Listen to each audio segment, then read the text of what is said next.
Graça e paz do Senhor Jesus. Gravação de Jeremias, capítulo 13. Esse capítulo Deus vai falar, Jeremias vai usar uma metáfora para que Jeremias comprasse um cinto e fosse esconder esse cinto em algum lugar e depois fosse procurar novamente o cinto, significando que aquele cinto que estaria desgastado, estaria todo moído, era o que Deus iria fazer com o povo de Jerusalém e Judá, por causa das suas iniquidades. Vamos ao capítulo então. Assim me disse o Senhor, Jeremias diz: vai lá comprar um cinto de linho, coloque em volta da sua cintura, mas não deixe ele encostar na água.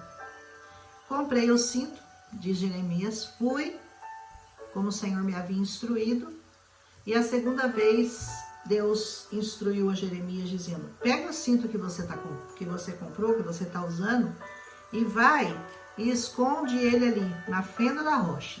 E Jeremias fez o que Deus tinha falado para ele. Foi e escondeu o cinto.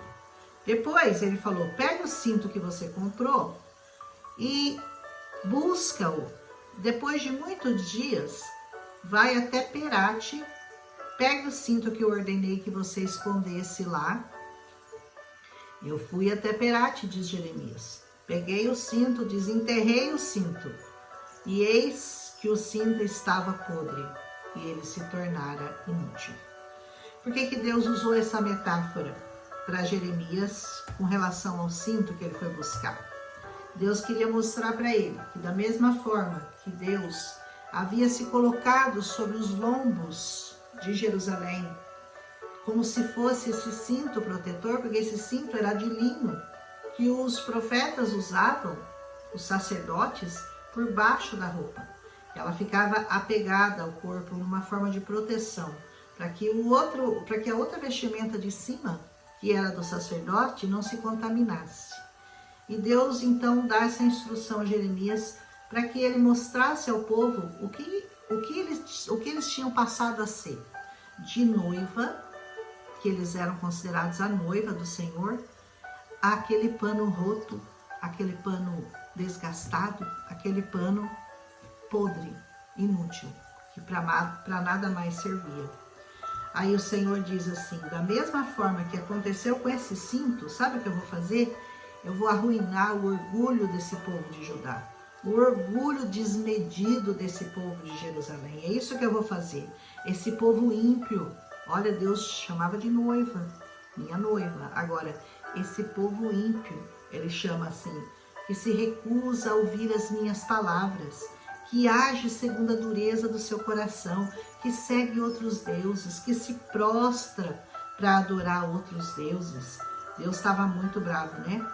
Assim como esse cinto se apega à cintura do homem, da mesma forma eu fiz com a comunidade de Israel, com a comunidade de Judá, para que eles se apegassem a mim, para que fosse o meu povo, o meu renome, louvor e honra.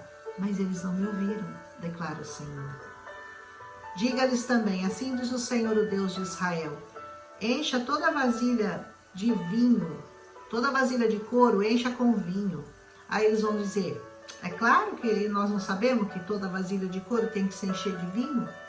Mas você vai dizer a eles, Jeremias: assim diz o Senhor, eu farei com que eles fiquem totalmente embriagados. Todos os habitantes dessa terra, bem como os reis que se assentam no trono de Davi, os sacerdotes, os profetas, todos os habitantes de Jerusalém. Sabe o que a embriaguez gera? Uma tonteira, você fica fora da realidade. Quando você está embriagado, você não discerne as coisas, as espirituais nem as materiais. O fato da embriaguez que Deus tanto condena, ele fala: é isso que vai acontecer com eles. Eu vou embriagá-los de uma tal forma que eles não compreendam o que está acontecendo. Por que isso está acontecendo? E eu os despedaçarei. Vou colocar um contra o outro, pai contra o filho, diz o Senhor. Nem a piedade, nem a misericórdia, nem a compaixão me impedirão de destruí-los. Tem hora que o Senhor é duro, né? Quando ele cansa de alertar, quando ele cansa de mandar profetas, Quando ele cansa de falar para a pessoa, olha, me busca, me procura, volta seu coração para mim. E muitas vezes a pessoa ouve e diz não, ela continua no seu caminho malvado, no seu caminho pecaminoso, no seu caminho de adúltero, no seu caminho de beberrão, no seu caminho de mentiroso. Ele quer continuar daquele jeito. Aí Deus fala, tá bom, quer continuar assim? Então vai ser despedaçado, vai ser destruído, vai ser desarraigado dessa terra por causa do seu pecado. Ele fala, olha Isaías, ou Jeremias vai alertá-lo, estou falando Isaías, é Jeremias. Deem glórias ao Senhor, ao seu Deus, antes que ele traga trevas sobre vocês, antes que os pés de vocês tropecem nas colinas ao amanhecer. Aquele povo andava muito a pé pelas colinas, então você imagina a escuridão da noite, tropeçando. Vocês esperam a luz, mas ele fará dela uma escuridão. Está esperando luz? Vai vir escuridão. Sim, ele a transformará em densas trevas. Tudo isso se não houvesse arrependimento, se não houvesse uma mudança de atitude.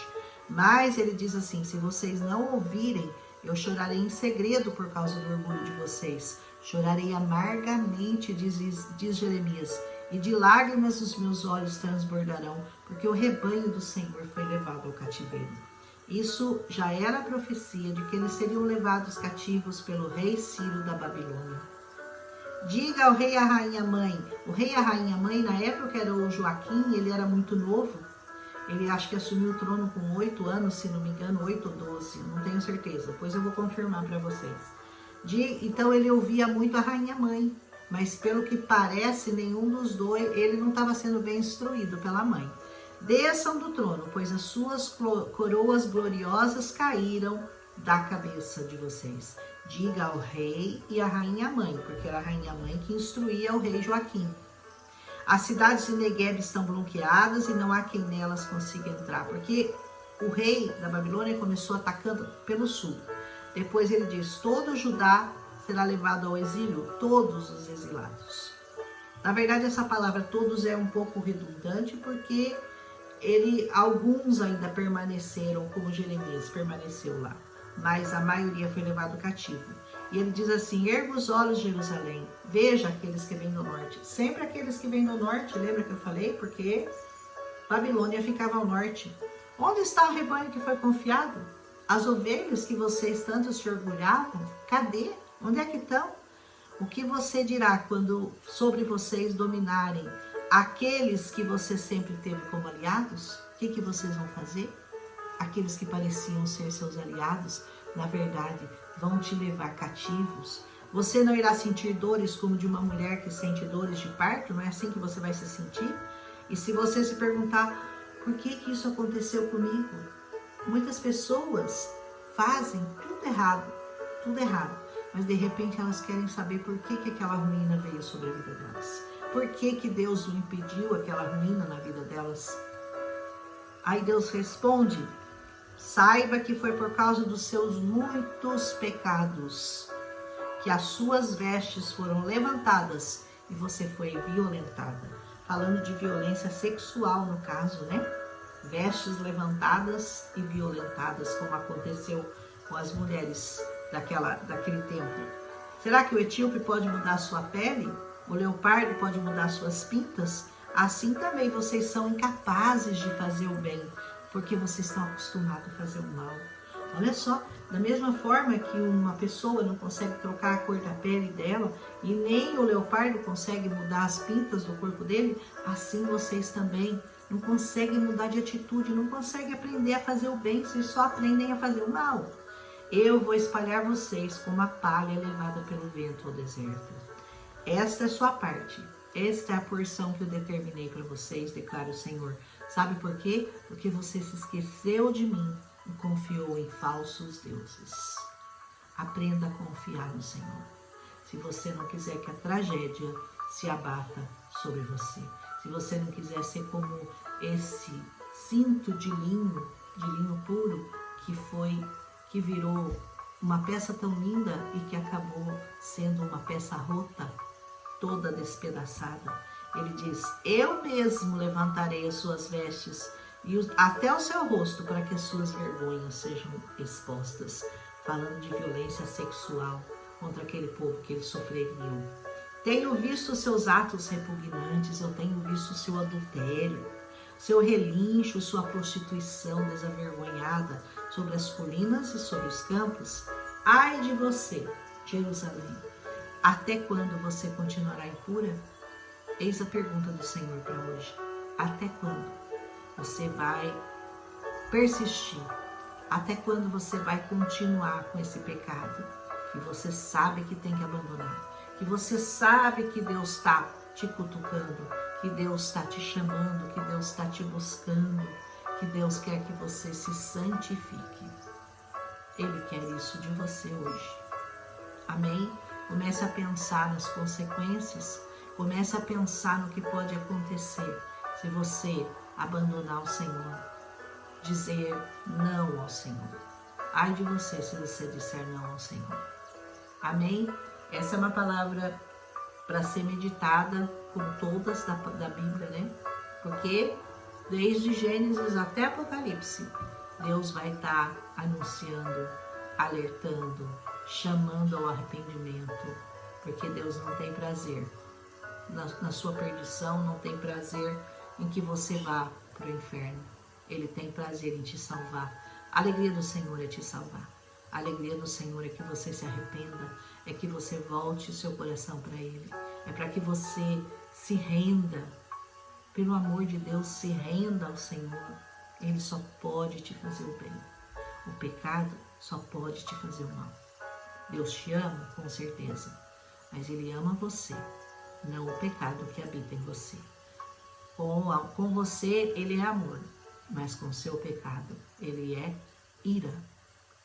Ele é um Deus irado com o seu pecado. Com você, amor total. Então, é tempo de abandonar o pecado. É tempo de abandonar tudo isso que afasta você de Deus e se voltar totalmente a Ele. Santidade ao Senhor. Essa é a palavra de hoje. Amém? Um abraço em Cristo Jesus.